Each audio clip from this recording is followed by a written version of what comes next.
Okay, so shall we get started?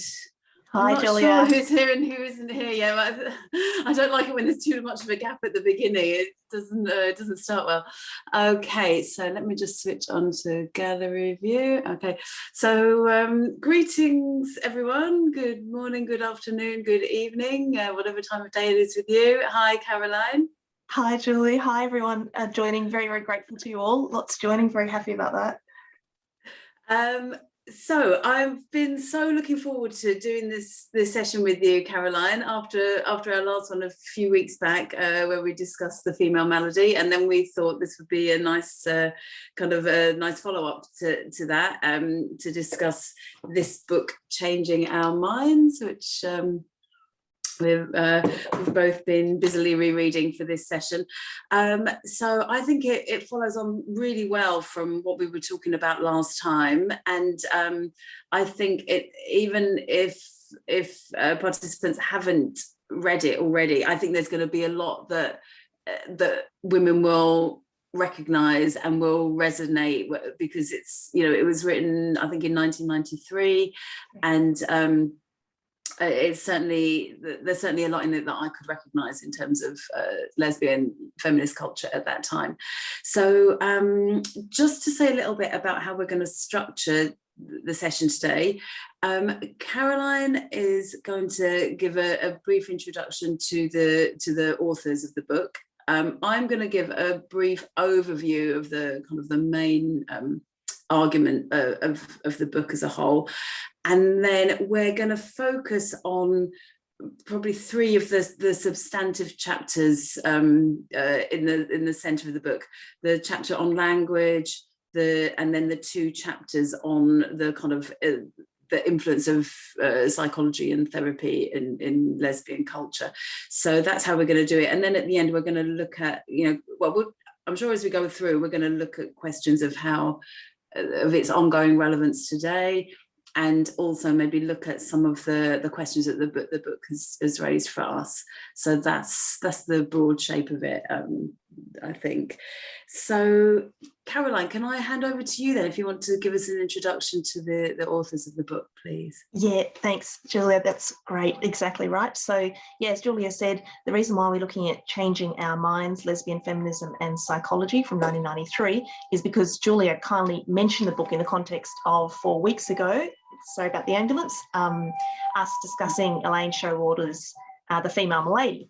And I think, reflecting back on that discussion, we wouldn't necessarily be able to say The Female Malady was a fully radical feminist discussion of psychiatry, but we certainly can say that in relation to Changing Our Minds. And by that, by radical, I think, just to flag it from the very outset, we're talking about getting to the root of things.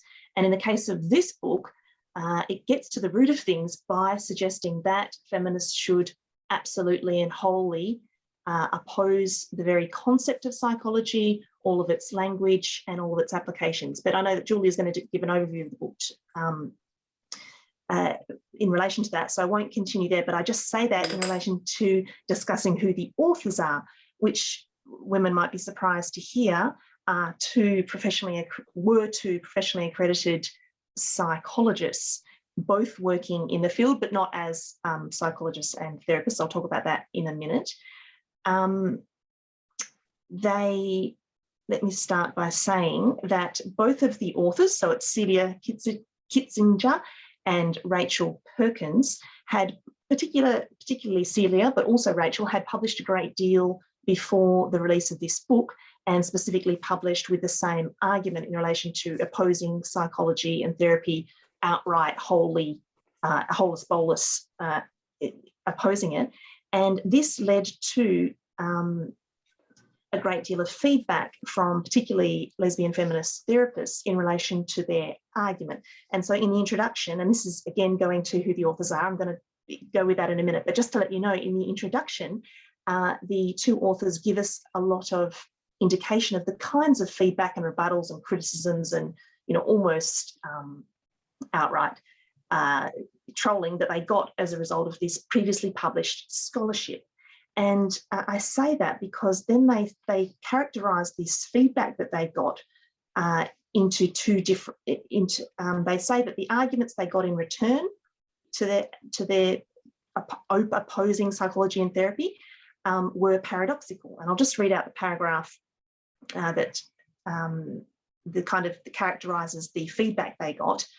And that was that they were accused of being especially, this is in their words, especially together and sorted out lesbians, more mentally healthy than most, specifically protected from and untouched by the stresses, strains and life tragedies of ordinary folk. Our criticisms of therapy were then dismissed as irrelevant to the lives of ordinary lesbians, imagining that we have superhuman psychological strengths and abilities ourselves. Other lesbians sometimes accuse us of failing to appreciate the neediness and desperation of our lesbian sisters. The second psychologization, so that was the first one, that they're too healthy to, launch such an attack on psychology. But the paradoxical argument that they got in parallel to that was that in direct contradiction to this, we were told that our anger about therapy and our hostility to psychology is evidence of our own deep-seated denials and repressions. That's the end of the quote. Now, I give this quote in order to then talk about the authors, because the introduction to the book is actually quite dramatic in relation to the biography of the authors on this topic. It would already be dramatic enough that they've written a whole book dedicated to against psychology, but they do so with biographies as both having had fairly serious disorders of mind and mood in their own lives. For example, in Kitzinger's case, she was expelled from high school as a young lesbian, and this led to her taking on sort of depressive thoughts about being a lesbian and reading sort of awful things in sort of medical books about being a lesbian. And this unfortunately led then to a suicide attempt at age 17, for which she was then hospitalised for 3 months in a psych ward. That was pretty serious. And then she did go on to manage to finish her studies, but after completing her PhD, then suffered, she said, 2 periods of clinical depression for which antidepressants were prescribed. And she also sought counselling from 3 or 4 different therapists, she says, in relation to difficulties in a long-term relationship. And also her 17-year-long relationship broke up around about the same time that the book was published. I'm not mentioning these personal details in order to be sort of gossipy about the authors. It's just that this book is really, it's set up really well in terms of, from the outset, giving the reader a sense of the cost and the kind of risk and the almost the altruism of the authors in writing such a radical, dramatic book against psychology, that they really had something to lose. Both of them did, both personally and for the fact that they were both, well and truly in the profession of psychology.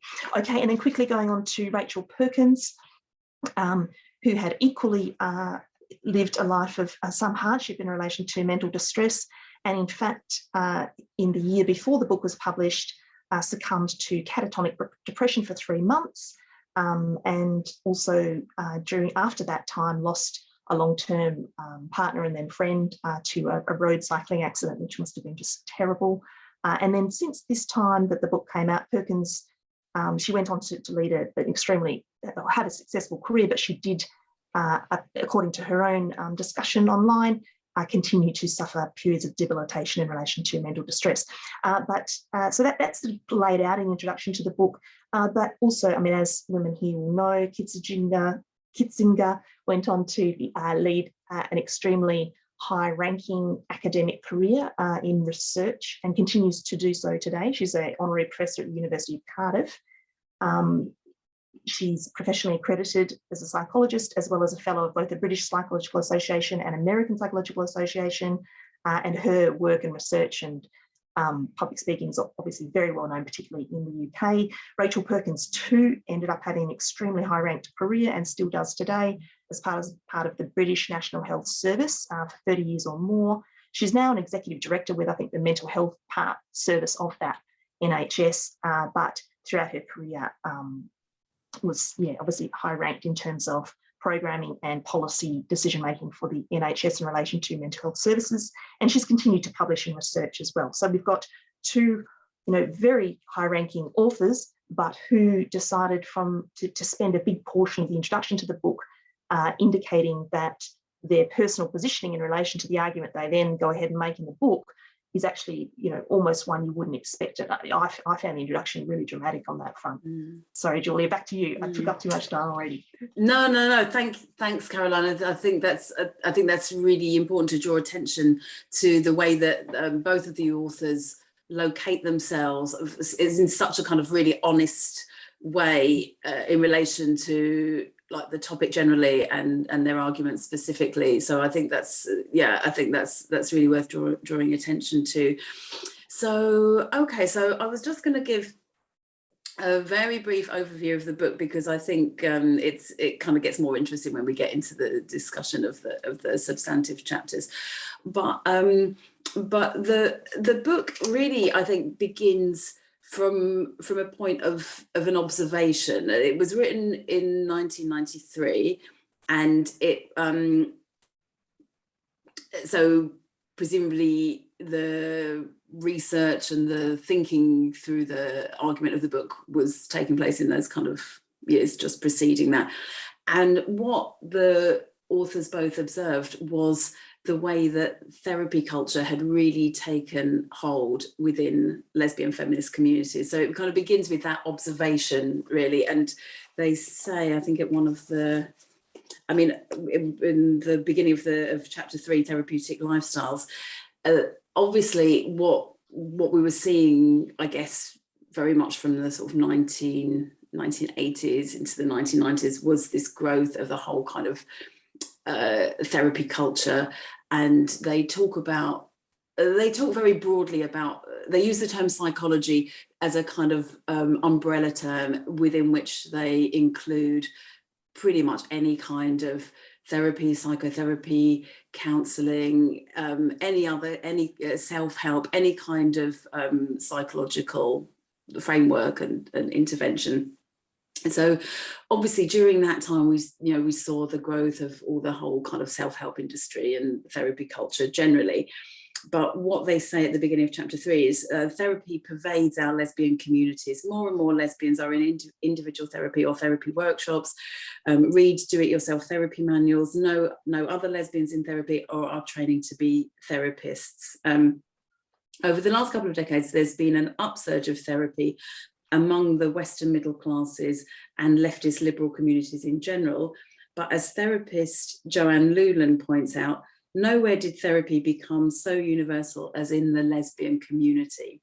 So that's, I think, their starting point is observing that, what they see as that phenomenon, and really then asking a question of, what is this all about? And is it any good for us? And well, the answer is a resounding no. So they, as I think you already mentioned, the book absolutely challenges, this umbrella term of psychology at its roots. It's not about looking at different kinds of therapy or different kinds of psychology or psychoanalysis or any of these different things and weighing up, is this more feminist than something else? Are feminist practitioners more ethical than other practitioners? These kinds of questions. It absolutely challenges this broad definition of psychology at its roots, in that it challenges the basic underlying assumptions and ultimately the politics of psychology in general, including all the different kind of variations of therapy, self-help, etc. So they, I was going to give a quick quote here that I think summarizes it quite nicely.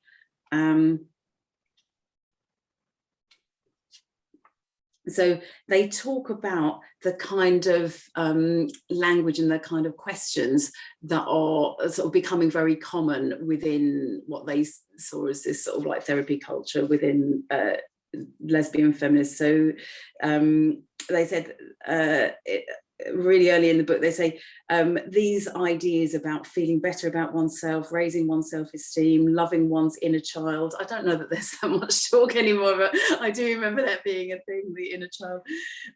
Surviving one's toxic family. All these self-improvement goals have taken over from the political goals of radical lesbian and feminist politics. These psychological approaches teach us to privatize, individualize, and pathologize our problems as women and as lesbians, rather than to understand these difficulties as shared consequences of oppression. So, it challenges really the transformation of the original. The development of the politics of lesbian feminism, and the way then in which lesbian feminist communities, friendships, culture, etc., was then developed from a political framework to then what they see as this kind of really a bit of a takeover of psychology, which then affects the way in which lesbian feminist communities, how they are seen, how they experience, and kind of what they actually do. So I think that's the sort of general stance of the book, and the general critique of psychology and its impact on lesbian feminist communities. I do think the book is of great relevance beyond those communities as well, because their argument about the kind of psychologizing and privatizing and individualizing of experience is something that we see really, really broadly. The way that these things have been taken up across society more generally, but I do think it's particularly important in terms of the impact on lesbian feminist communities and culture. So exactly, and just to that's exactly perfect, Julia. That's right, and so I'm not. I just saw Sheila Jeffrey's excellent comment in the chat, and I'm not saying this to correct the comment, but just to make sure that the setting is right here. So it's this book is different from Female Malady, different from Women and Madness for Chesler, in that what they're doing, and I know Sheila Jeffreys will already know this, but they're taking the best case scenario and they're actually conceding a lot in terms of the benefits of so-called lesbian feminist therapy for individuals within the feminist community, even though they do, of course, they spend also large parts of the book saying what the individual demerits are for the individual of actually entering into therapy too. That's taken care of. But there are lots of places in the book where they concede that no, actually there are these, so-called lesbian feminist therapists operating within our community, and actually, women can actually do quite well out of individually seeing them and addressing their individual problems. So I understand that Sheila, like in the chat, said there that, of course, they've experienced psychiatry, so my God, who wouldn't write, who wouldn't have a better background in order to write a book like this? But yeah, just to for my own sake, to lay out the lay of the land on the book, and that it's not that, it's the opposite. In fact, they're taking the best possible case scenario for the lesbian feminist community in terms of their object of discussion is so-called, lesbian feminist therapists, even though, of course, that's a rubbishy kind of concept. But yeah, anyway, just to mention that. Yeah, no, I think that's a really important point, because they talk about that sort of development of the whole notion and practice of a supposed lesbian feminist therapy, and what that might kind of, the claims that might make, and the kind of practice of it. And I think they are very, very they're very open and understanding about the kinds of distress that lesbians might experience, and the very real need for support with that. And they do look at the kind of things that women have said to them, like, but seeing a therapist really helped me. It helped me to engage in activism. It supported all of that.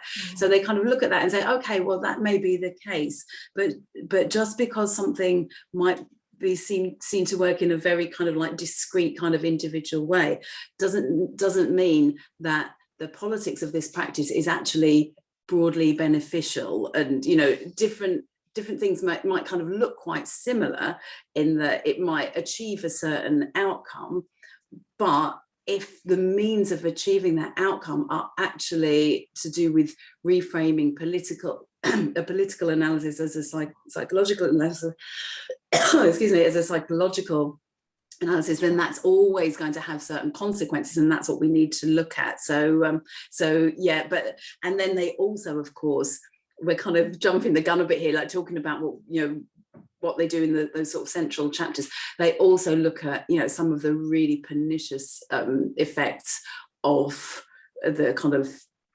instituting of therapy culture within lesbian feminist communities, in terms of some of the really quite shockingly unethical practices, abuse of power, and all those kind of things. They kind of examine that, but they do, I agree, they say, well, even in the best case scenarios, this is still a problem, and this is why it's a problem, which I think is, it's not just about horrific kind of patriarchal psychiatric practices. I agree. So anyway, in the introduction, as you say, they locate themselves very honestly in relation to the topic. And then there are the 3 chapters which we're going to talk about in more depth: the chapter on language that I'm going to introduce, and then the 2 chapters that are very much about the phenomenon of therapy culture within lesbian feminist community. In the final couple of chapters, the 5th chapter, Worlds Apart, what they've done in those 2 previous chapters, I think, is you look at the pathologization of quite ordinary human experiences, or quite ordinary experiences that lesbians might have, maybe of loneliness, problems with personal relationships, I don't know, work-related stress, or whatever these things are, and how these very kind of ordinary human experiences that are part of life become kind of pathologized and commodified, and then therapy is offered as a solution. Then in chapter 5, they look at what we might see as kind of more challenging and extreme kind of experiences and associated behaviours of women who might, under sort of patriarchal sort of thinking, might be labelled as mad, or get any kind of number of sort of medical diagnosis. And they say that that women with very sort of experiencing very serious forms of distress, and with very possibly very challenging behaviour, they introduce the idea of a social disability to talk about these experiences. And just as we have the idea of the kind of social model of disability, and the idea of the fact that mainstream society is kind of geared towards able-bodied people, they introduce this idea of able-mindedness, and the way in which lesbian feminist groups may have a kind of unthinking or unthought out able-mindedness, and the effect and the kind of exclusionary effects of that. So they suggest some very specific ways in which women experiencing more challenging forms of mental distress might be supported through friendship, practical support, ideas of asylum, and even drugs, actually, they talk about as well, so that women wouldn't necessarily then be kind of left to psychological interventions, but could be supported in the community. And then the final chapter, I think, draws together a lot of the strands that they've been arguing throughout the book, and it kind of summarises what are the politics of therapy, and what are the politics of lesbian feminism, and concludes, as we can expect from the content of the book, that these are at odds with each other, and that lesbian feminist communities need to develop in order to address experiences of mental distress, kind of as part of the growth and development of our communities. And the way that in which we do that is not through hiving off those experiences into this kind of, what I know we're going to talk about, these notions of the prosthetic friendship of therapy relationship, but actually within the communities. So So obviously I've missed out. Yeah, they keep saying over and over in the book the extent to which we can't do that or find ourselves looking for these outsourced solutions or attempting to defend therapy is an indictment upon our lesbian feminist community. So yeah, that sort of is repeated over and over, that you can't, they're not letting the readers get away with that kind of argument, because it's sort of then that they want it thrown back. I mean, effectively, I assume they don't want these outsourced solutions precisely because they do want it thrown back on the community to force the community to find ways to figure out these, group-based problems and to not find individual solutions for them. Yeah, it's a big ask. yeah, absolutely.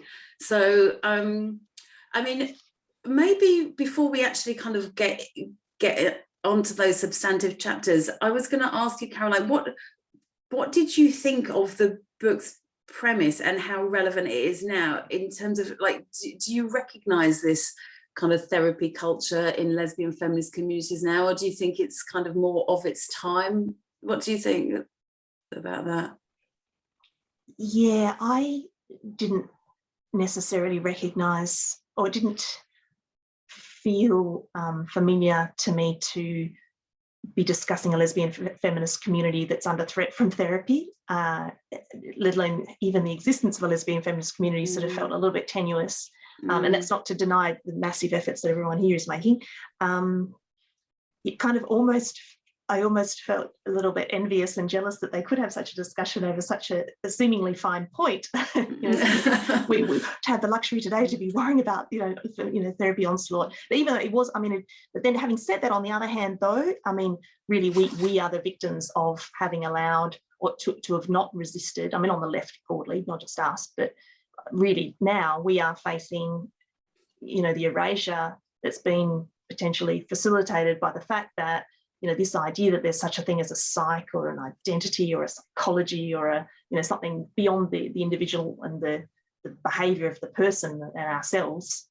The salience of that concept alone has allowed, so-called gender identity to, be taken up so popularly with the population. People, find themselves able to understand that concept so easily.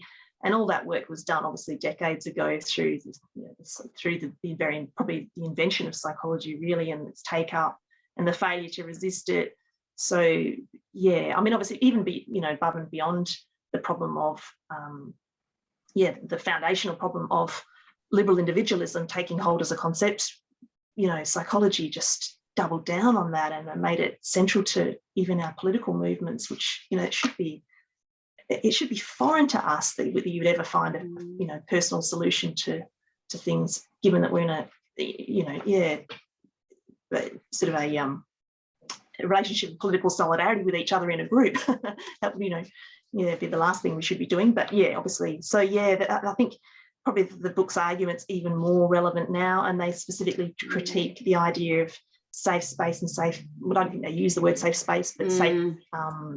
That's years or whatever, which obviously resonates massively now. So yeah, maybe, but yeah, the therapy thing, maybe it's just a little bit out of my circle at the moment. I think it's interesting that, because obviously it was written like best part of 30 years ago now, and nothing stands still, certainly not for 30 years. I didn't read it at the time, but I didn't read it when it was published. I only actually came across it, I think, someone mentioned it to me, and I came across it probably about 5 or 6 years ago, and I must admit, I absolutely loved it. I just fell on it and devoured it, and it was so welcome to me, that particularly the chapter that I'm going to be talking about in the next section, of the chapter on language. I love that because at the time I'd been working for a bit in the women's sector, and then I think I was teaching at that point, but a lot of the certainly what I experienced in the women's sector, or the sector supporting women who've experienced male violence, was that therapy and counselling, generally speaking, were just seen as a good thing, that you wouldn't question it any more than you question a woman's need for decent housing or a refuge space or something like that. So that whole kind of critique of psychologizing our problems, kind of, I don't know, to me it seemed like it had been lost. So I was really grateful for their insights, even though, you know, I was looking at it in terms of, you know, those, I guess, a bit beyond just lesbian feminist cultures, but the sort of critique of the way in which psychological language, particularly now, you know, we have the use of the word trauma. You know, trauma is kind of a bit of a buzzword at the moment, and the various sort of associated practices were really seen as an inherently good thing. So in terms of the kind of ongoing relevance to lesbian feminist culture, I mean, I totally recognize what you're saying. The lesbian feminist cultures communities have been, you know, pretty much decimated, you know, in the intervening time. I certainly recognized what they were saying as being of its time, because I remember and the fact that obviously so much of this culture came over to the UK from the States. A lot of the writings were from the States. And I remember being, I'll just tell this anecdote because I think it's quite illustrative. I remember being in San Francisco in the mid-90s, and I was chatting to this woman and she asked me, because it was obviously so much of the culture at the time, she asked me if I was in any step programs, or if I was involved in any step programs, and I had no idea what she was talking about. I thought she meant step aerobics, because you remember that was the time of the. So I was thinking, and I think I said something like, "Oh, sometimes I go swimming," or I really had no idea, because step aerobics was all a bit of a thing as well. And then she kind of explained what she meant about these 12 step programs, and I hadn't even heard of them then. But then obviously once you hear about it, you start noticing it.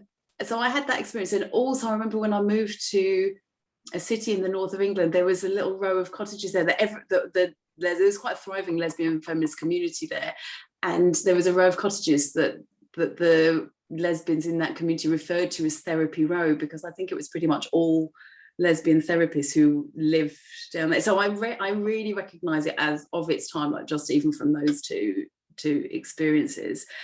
But I think, yeah, obviously things have changed. We've had such a kind of, we've had the internet since then, and we've got all the sort of technologization of the different kind of arenas as well. So maybe that's kind of taking things in different directions from what they were discussing then. But I think that would be kind of maybe something that we can look at as to how things are sort of developed in different directions. But shall we go on to the section about language now? Because oh gosh, it's already okay. Time's kind of run away with us. So I just wanted to introduce this section by giving a quick summary of what they do in that section, in that chapter. So they start off from a position of the importance of language and the fact that, in their own words, the words we use to talk about lesbian experience define lesbian politics. Language does much more than simply provide a convenient label or tag for the world. The labels we choose reflect and constitute our politics. To call us lesbians is to make one kind of political statement. To call us gay women or female homosexuals is to make another kind of political statement. So they talk about the fact that language does matter, and it's never just about applying a tag or a label. It's actually about constituting a whole way of seeing the world. And what they argue is that psychological language has infiltrated lesbian feminist communities, and to the extent that the language has infiltrated, so then obviously it has the corresponding politics and the possible ways of thinking about our experience. And they say that the ways in which the psychological language has infiltrated are threefold. first of all, psychology, or proponents of psychology, have co-opted and redefined existing political words. So words that came from a political analysis, words like power and freedom and liberation and revolution, have then been co-opted. And so we saw, and there's been lots written about this kind of shift from ideas of power to ideas of empowerment and individual empowerment. There's been a lot that's been said about that. They then talk about the way that psychologists have invented new depoliticized terms to talk about political phenomena. So whereas you might have had the oppression of lesbians or anti-lesbianism, you now get things like, terms like phobia, homophobia, lesbophobia, etc. And I think obviously that's particularly, there's lots to talk about there in relation to this sort of supposed phenomenon of transphobia. But they talk about the roots of those words and how those words kind of supplanted the earlier political discussion. And then they say the third way in which the psychological language has taken over is that there are certain words that have basically, there've been attempts to eliminate them from our language.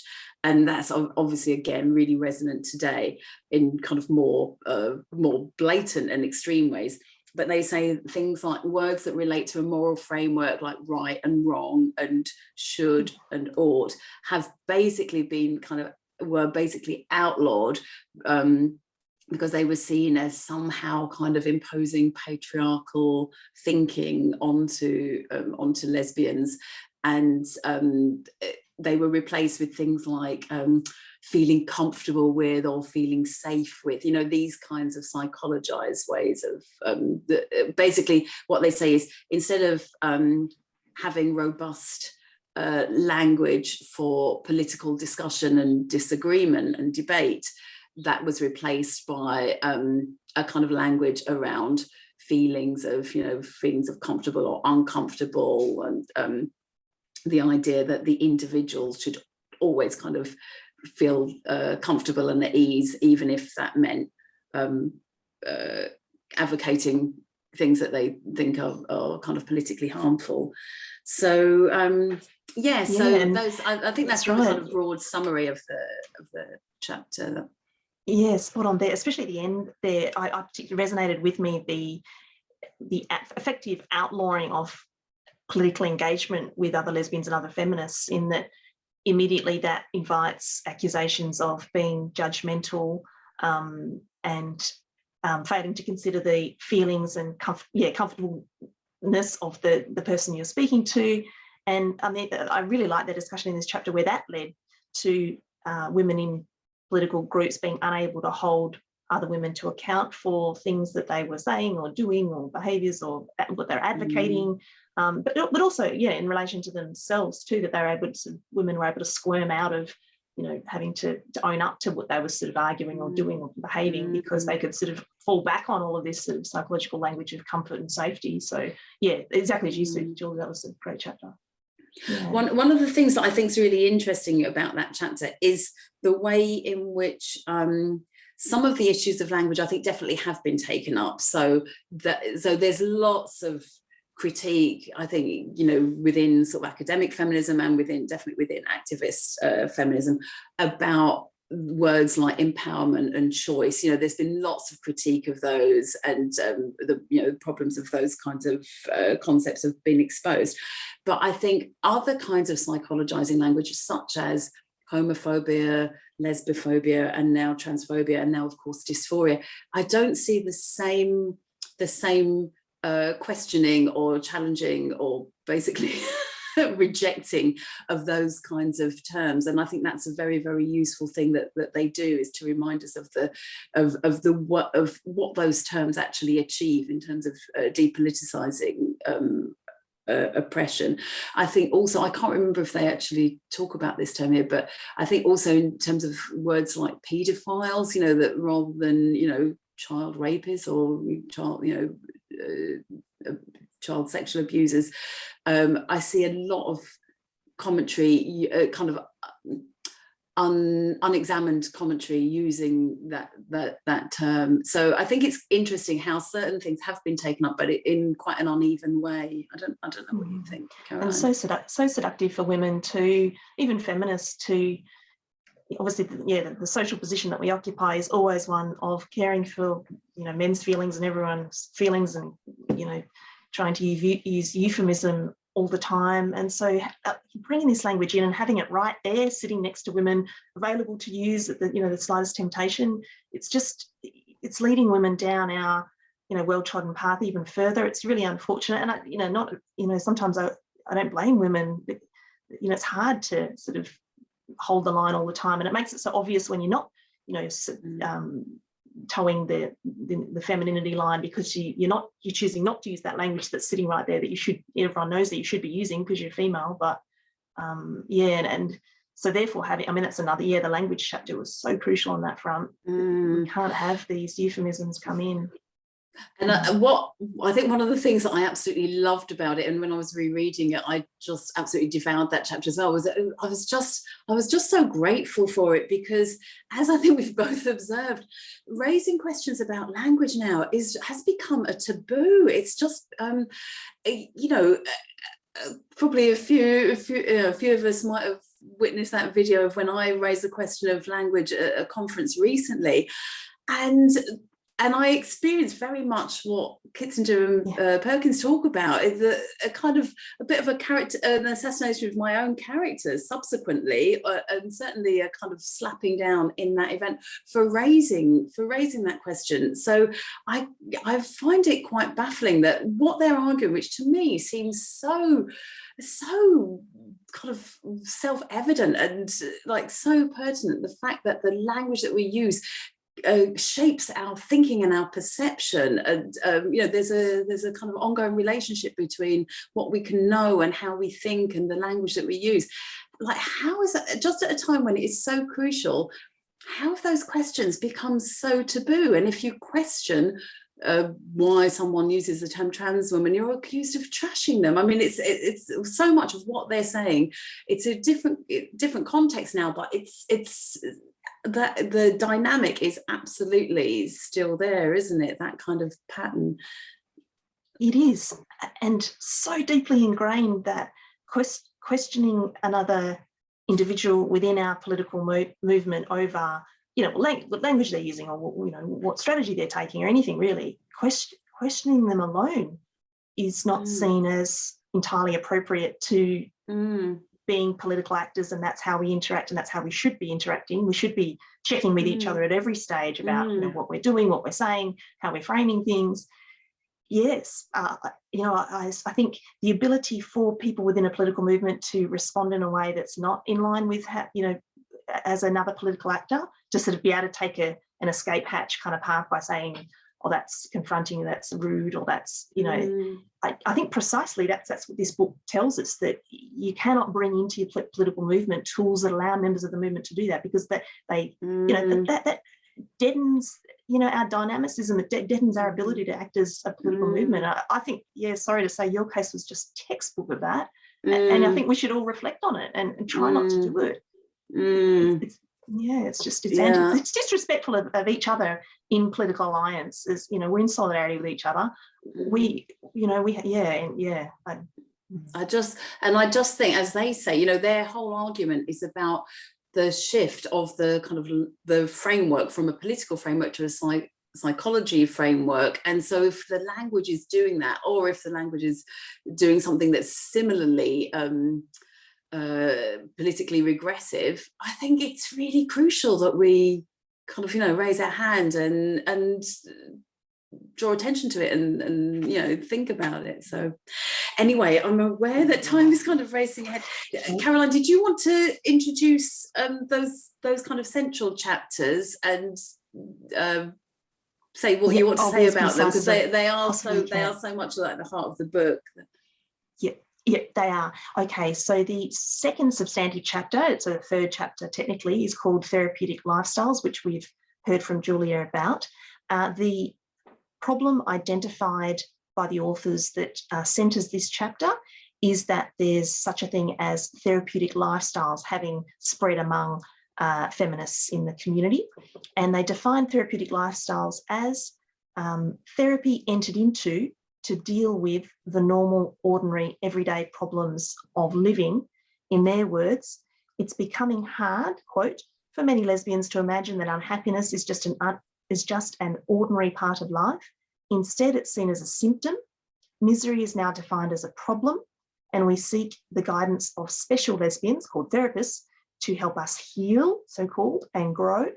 Lesbians can and should have the resources to help and support ourselves.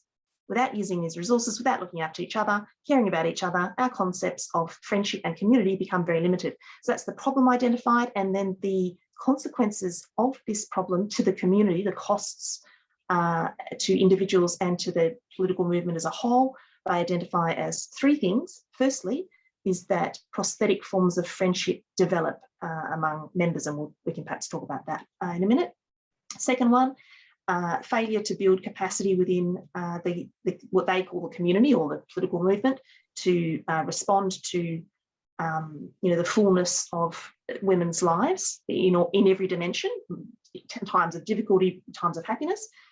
And also the third consequence of the problem is that we set up within our community this sort of group of women or whoever as therapists, as sort of community leaders or sort of godlike figures or specialists in some kind of hierarchy with the rest of the community members, and that creates problems within it. Obviously, we're an egalitarian movement fundamentally, so that's sort of the main problem. So just to give a quick couple of quotes to colour that summary. Therapy privatizes pain and severs connections between us, replacing friendship and community with the private therapist-client relationship. So that sentence probably sums up the whole chapter. And then they do acknowledge that, quote, there are many nice therapists, lesbians who, with integrity, attempt to alleviate the distress of their sisters. They avoid gross abuses of power, but powerful they remain. Why have so many lesbians handed over to power to therapists? Why have we set up certain lesbians as leaders, teachers, oracles over our lives? And then, just to sum up the chapter then, is to say, then they say that, oh, that's right. There's one subsidiary point that they make in that the conduct of these therapists with individual members of the feminist community, even if it's to an ends of so-called leading the woman to political answers to her individual problems, or suggesting to her that political engagement might lead her to community and might help her to overcome the distresses that she's suffering and that kind of thing. They even address that and say, no, even that best case scenario, even if the politics of the therapist herself is wonderful and radical, nonetheless, we still oppose it because that's a duplicitous arrangement in which to politically mobilise women, and we have to be transparent and upfront about what we're doing politically, and that's not a transparent, let alone the fact that it's a paid relationship. And then so that ends at the very end of the chapter, which is a pretty a big ending of this chapter, is that then they say, quote, we would like lesbians to believe that most of us, most of the time, are strong and capable human beings who do not need to be cured of imaginary addictions and internalised self-hatred, and that on those occasions when we are not strong and capable, we are or should be or could be able to take care of each other. To the extent that we are not, this is an indictment of our movement. And again, I mentioned that before, that claim again and again, that if the rebuttal to their book amongst readers is that, well, we don't have the ability within our community to respond to women in distress, well, then they say, well, then your answer is not therapy, it's to look at the community and to strengthen it. And then the chapter after that, if I go on just for a couple more minutes, this is quite easy to summarise this third chapter. It's quite a big one, but it's quite clear. It's called Loving Ourselves, Loving Each Other, Lesbians in Community. And they pursue the final, the little excerpt that I just read out then, that is taken up in this next chapter as the central discussion. So the argument of the chapter in this one is that lesbian communities, in their psychologized conception, are places where we bind each other's wounds and nurture each other's recovery from a toxic world. This is a very long way from the vital, creative and politically active idea of lesbian community, of radical feminism. So here they're moving us to away from the therapeutic, psychologicized characterization of so-called communities like feminists and like lesbians as kind of doubling down together. It's sort of bedded down in mutual protection or refuge or sort of defensiveness against a world that's in which they're under attack and which has made them weak and which makes them dependent on each other and effectively licking their wounds together. So they think that's a psychologicized characterization, and in fact to enter into a feminist community or enter into a lesbian feminist community is a strengthening act, and that they're pretty prescriptive in this chapter that members of communities need to always be prepared to contribute, that they cannot enter the community as wounded selves who want to be taken care of and looked after. They don't say that. I said that a bit nastily, but they don't. There's not that tone in the chapter. But you know what I mean. They kind of don't want that. Although they stick up for the word victim and the status of victim, though they don't diminish that status among women. So in this chapter, I'll quickly summarise. They rebut the psychological claim that we need to love ourselves and heal ourselves and prepare ourselves before we go out into action and engagement in the world. And in fact, they say that's an upside down idea. And in fact, it's only through engagement and solidarity and movement, solidarity within the movement, that we can actually realise ourselves or attain any type of identity or self.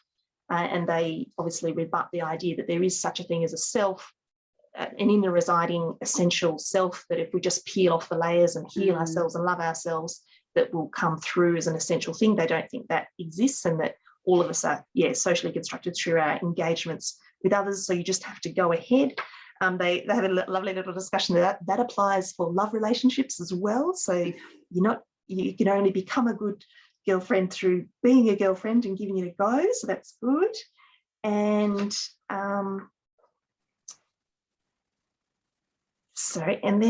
that's a big discussion. They're obviously opposed to the reduction of lesbian feminist community to a so-called happy hunting ground for true love, which made me just sort of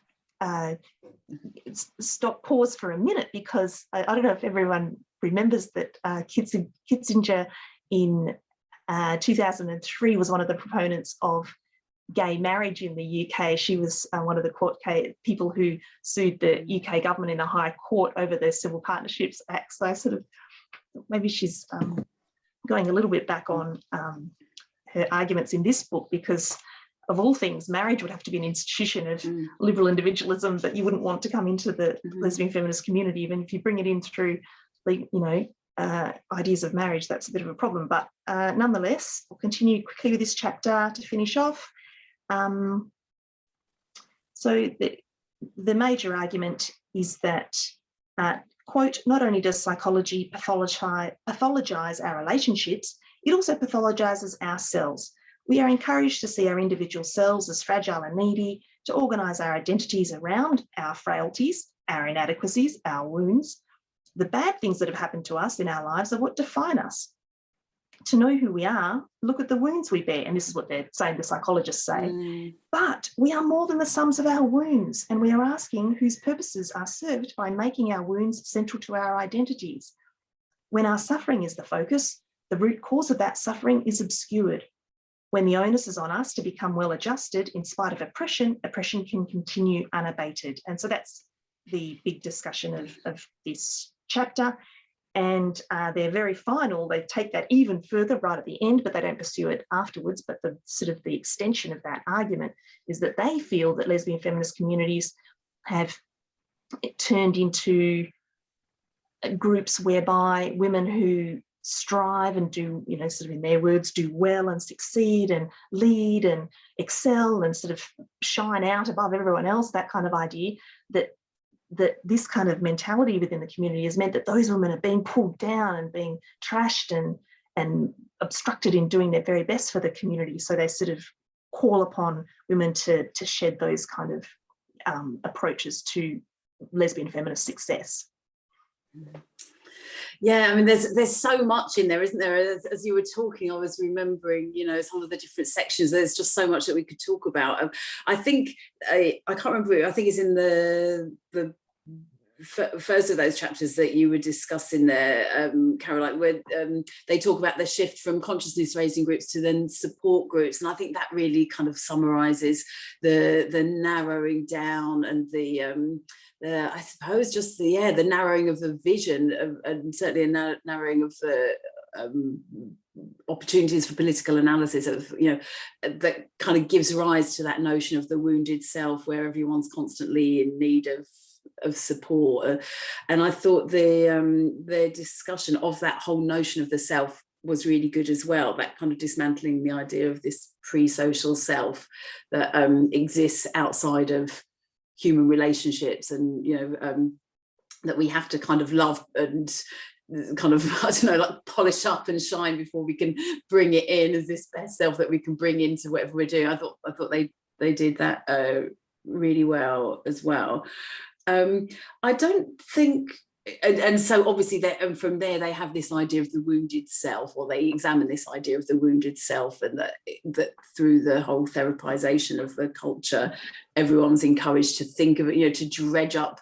We can always dredge up some sort of bit of misery, can't we, or something from our childhood that we can then identify ourselves as sort of, you know, wounded in some way, and what that does to the whole kind of basis of community relationships if everyone is, you know, relating in this way of kind of, you know, clutching our wounds and, you know, identifying ourselves in terms of these wounds. And so that's one thing that I do think is a kind of ongoing, fairly unexamined thing, the words, the kind of language around healing and recovery. And I'm thinking, so say for example, I think those words are still very much used, the idea of like spaces for healing and spaces for recovery. I think women-only spaces, certainly in terms of like the gender critical arguments here in the UK at the moment, women-only spaces are very much seen in terms of these spaces for healing and recovery kind of outside of patriarchy. And I think that's something that is very different to a lesbian feminist understanding of women-only spaces. So I think that language around healing and recovery really endures, even if maybe the whole kind of therapized culture is maybe less obvious. I don't know, I've got so many different thoughts. We're really short on time now. What do you think about the relevance of some of their critique for today? I know you said that we've obviously seen such a kind of depletion of in terms of numbers, you know, as much as anything, of lesbian feminist culture. Do you think this book still kind of can speak to us in the current context? I suppose I felt nervous, particularly with this chapter that we just discussed, in terms of the escalation, or what we appear to be seeing in statistics and reports about not only the spread, but also the escalation in severity of the kinds of mental distress and suffering that particularly younger women are facing. I think this book still holds up in relation to that point. That, so on the one hand, yes, they've got this sort of slightly harsh discussion about, you know, we can't, you know, descend into this kind of wounded selves type community because it destroys community, and I do think that too. But also, perhaps what wasn't as highlighted in our discussion, that this also does put an onus upon us to be much more flexible and, you know, I don't know what the word is, sort of accommodating, you know, engaged with each other. That it's going to mean that we're not there putting our best foot forward as people. You know, if we're telling, you know, members of our political movement or community to, you know, to go ahead and be engaged and take action and, you know, interact without doing that sort of idea of polishing yourself up before, you know, then that's going to mean, you know, lots of sort of you know, interactions that are not ideal. And I think this book does kind of, on the other hand, then say to us, look, as a political community as a whole, we're responsible for doing something about that, and, you know, engaging and not rejecting women. And at one point in the book, poor Janice Raymond and I think Sarah Hoagland and Julia Penelope come under a little bit of criticism for in their sort of books around about the same time, when they're talking about how to conduct a lesbian community and political movements. Particularly Janice Raymond's probably a little bit on the side at that point of sort of saying, you know, we need to interact with each other, you know, properly, with boundaries and, you know, thoughtfulness, and she uses that kind of language a fair bit. And that they really go on a different, they come down on that pretty hard in the book. And I have some sympathy for it, you know, engagement with women, no matter where they're at, whether they're putting the best foot forward or not, is really important, and we can't. But then again, you know, but that allows us to then, you know, object to this sort of wounded self type community, to, you know, descending into kind of too much of that wounded self type stuff, which does debilitate us. You know, I agree with them on that front. So I suppose, yeah, I'm not sure if I'm not responding, yeah, but that's sort of what I thought anyway. I mean, I think kind of all in all, like it is their conclusion, certainly for us at the moment, where, you know, the numbers are just so tiny, and we're generally sort of, the movement such as it is quite fragmented. It's very geographically dispersed.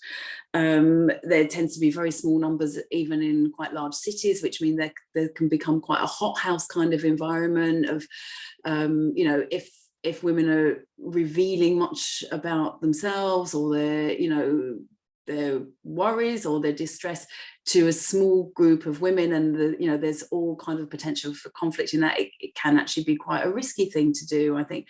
But I think it's a bit of a tall order to be, on the one hand, saying, yes, we need to be an outward-looking, dynamic movement where we're not kind of nursing each other's wounds. At the same time, we have to take care of each other in all our various states of distress.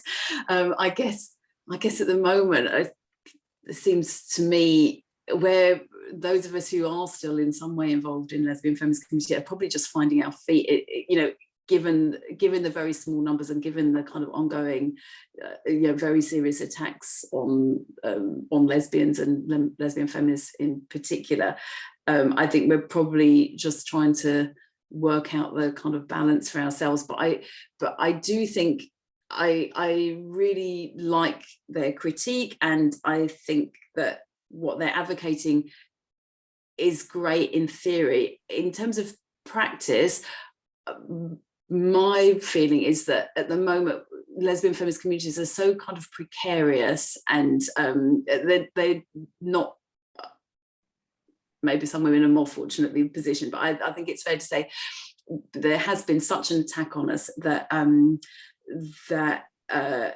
you know, in an area where there's likely to be a lot of political conflict, individual differences, you know, different ideas about friendship, relationships, etc., it feels quite risky, I think, to be necessarily relying on those spaces for support with mental distress, because in my experience, the kind of allegiances and configurations and friendship can just change very, very quickly, and there is a problem of ostracization and kind of mistreatment, I think, of lesbians within the community. And so while it's a great idea, and I guess, as they say, we can only get to this point through practicing it, it feels at the moment a very kind of precarious moment to be really putting so much pressure onto these groups. But again, I guess that's just one of life's conflicts, that they'll say, well, that's part of life, and so you have to kind of find a way of dealing with it. No, I think the reality is it's a movement in abeyance, and you probably don't make these kind of innovations when the movement is in abeyance. You wait until you strengthen. So I totally agree. I realise I think we've slightly gone over time. There's so many things that we didn't quite get onto, but maybe we can have another session on. We'll find something else a suitable book to carry on looking at this topic, because I think it's so important, and I'm interested to see the chat later on to see. I'm sure it did resonate with a lot of women. But thanks so much, Caroline. I really enjoyed Thanks, chatting with Julie. you. That was great. Thanks a lot. Okay, thanks everybody. Okay, bye. bye-bye. Thanks everyone. Bye-bye. Bye-bye. Bye-bye.